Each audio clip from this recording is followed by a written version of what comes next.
Ukam, yur, hovliga ovqat tayyorlaymiz. Tabiat o'yinida ovqatlanamiz. Ha, tarvuz ham qo'yaylik. Ha, mana tarvuz ham bor. Ha, aka qarang, yomg'ir boshlayapti. Havo bulut. Ha, endi nima qilamiz? Tezroq narsalarni yig'ish kerak. Ho'l bo'ladi. Yomg'ir boshladi.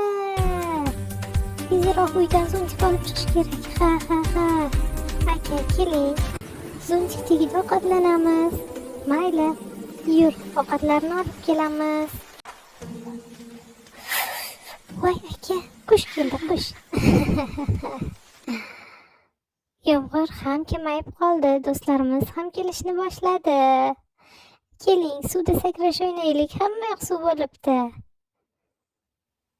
Akani u nima? Yomg'ir tugagandan keyin osmonda kamalak paydo bo'ladi. Bu judayam chiroyli. Ha. Ana do'stlarimiz ham kelishdi. Bugungi sarguzashtimiz shular edi.